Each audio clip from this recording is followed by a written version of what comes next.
La otra rebelión, la de la granja fifí.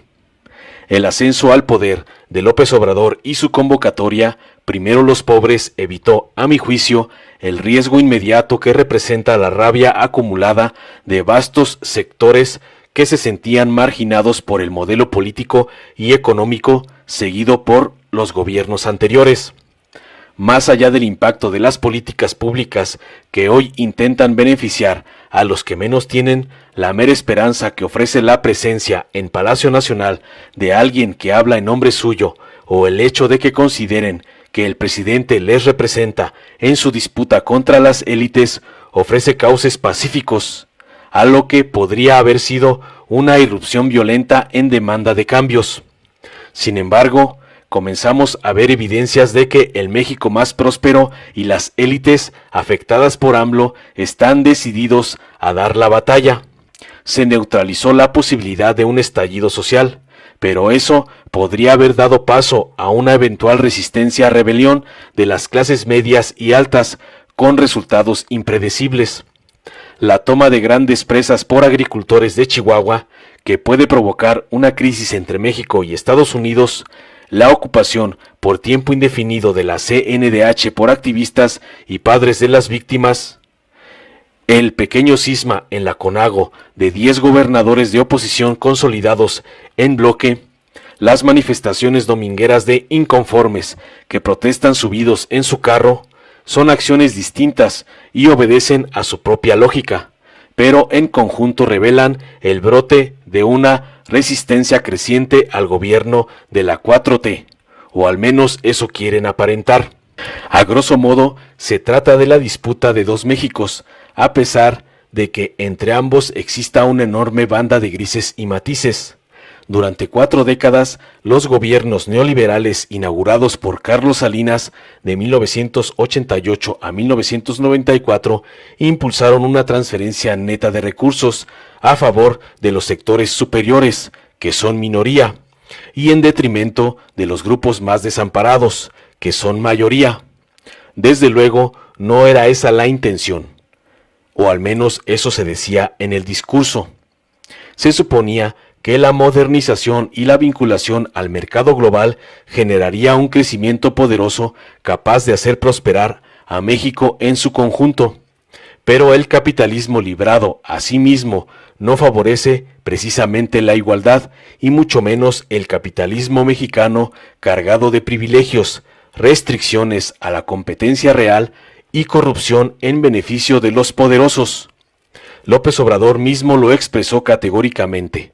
En 1988, la revista Forbes publica por primera vez su lista de los hombres más ricos, y en ella aparece solo un mexicano, entre las 1000 personas más acaudaladas del mundo, Garza Sada, con $2,000 millones.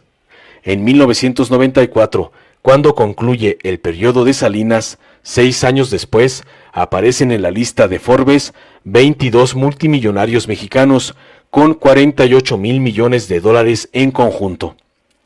¿De dónde salió eso?, pregunta el presidente. Se trata de una transferencia social hacia arriba que alcanzó a derramar a sectores medios, pero no a la mitad inferior, que no solo no prosperó como habrían deseado los apóstoles del neoliberalismo, incluso perdió oportunidades de hacerse económicamente viable y experimentó el deterioro de su poder adquisitivo. El resultado es que hoy 56% de la población trabaja en el sector informal, al ser incapaz de incorporarse a un modelo económico que les ignora. Las disparidades se profundizaron hasta hacerse insostenibles, y en el fondo es una fortuna que un proyecto de cambio como el de López Obrador le haya proporcionado a este pulso social una salida pacífica y democrática. La apuesta de AMLO al tomar posesión era similar a la de Salinas, pero en sentido opuesto.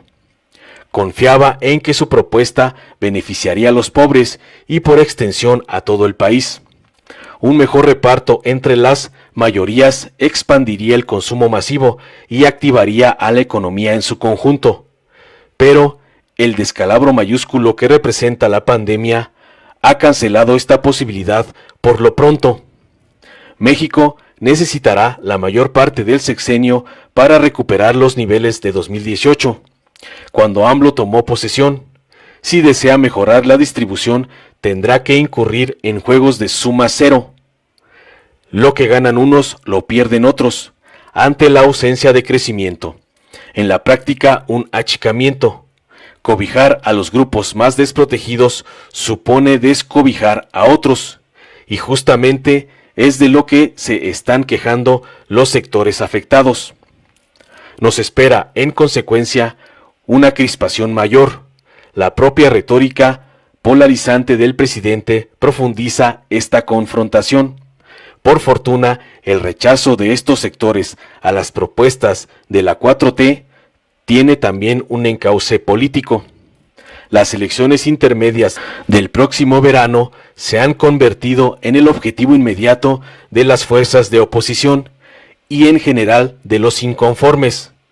Por lo pronto, no se trata de paralizar al gobierno o poner al país de rodillas, sino simplemente multiplicar el descontento para asegurar una votación de castigo contra el presidente y una recomposición del Congreso para obligar a una negociación de las políticas públicas que resulte menos desfavorable a los intereses de los grupos afectados, o al menos eso intentan.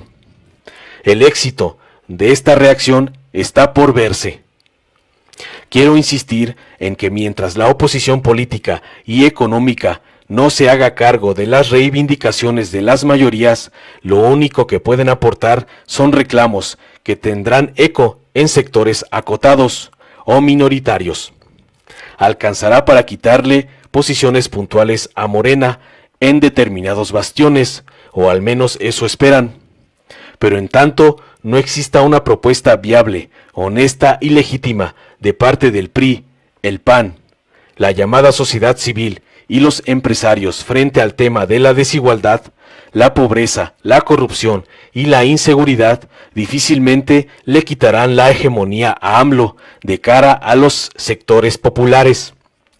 La protesta de esta oposición no alcanzará para cambiar las cosas por lo pronto, pero sí para hacerle la vida imposible al gobierno y en esa medida a todo el país.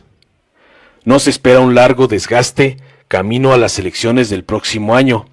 Después veremos. Informó Mr. Politicón. Nos vemos el próximo video.